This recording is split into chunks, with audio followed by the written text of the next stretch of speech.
দর্শক আমরা কিন্তু চলে এসেছি 300 ফিটের গরুর হাতে। আমি কিন্তু গরু অনেক ভয় পাই। এই গরুটার দাম কত? 1,40,000। এখানে অনেক বিক্রেতারা আছে যারা খুবই উৎসুক জনতা। ওয়ালটন আবারও মিলিয়নিয়ার অফারে ওয়ালটন ফ্রিজ কিনে আপনিও হয়ে যেতে পারেন মিলিয়নিয়ার।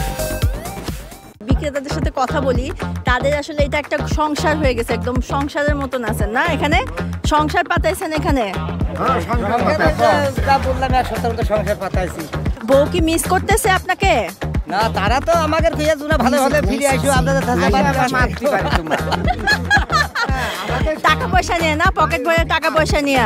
তো এখানে কার কার বউ গরু ডাকে, মানে রাগ করে গরু, তুমি একটা গরু, কার কার বউ ডাকে? মানে খালি শাসাই মারে না। আপনার বউ কি শাসন করে নাকি? আমি খুব শাসন করি।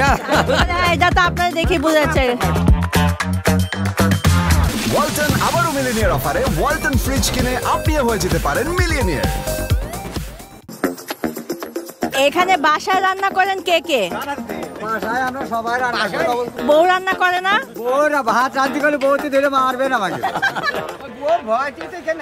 বউর ভয়তে আমরা চলে যাই হাটে, যে গরু পেছনে চলে যাবো। আর যদি গরু বিক্রি না হয়, টাকা ছাড়া যদি যান, না হলে পর গরু নিয়ে চলে যাবো সেখানে, নিয়ে চলে যাই সেখানে। বউ দিবে না ঝাঁটানি? বউর সঙ্গে দেখাই করবো না। আচ্ছা, রান্না একটু চেক করে বলেন। আমি বলবো গরম তো অনেক টেস্টি। এটা কয়দিনের রান্না? একদিন পর্যন্ত রান্না, এখনই সব শেষ হয়ে যাবে। আবার সকালে রান্না করবো, সকালে খাবো। গরু বিক্রেতাদের তো সংসার দেখলাম, এবার হচ্ছে চাচা আমাকে একটু গরুর দামগুলা বলেন। 150 টাকা, 150। দর্শক, এই গরুটার দাম কত?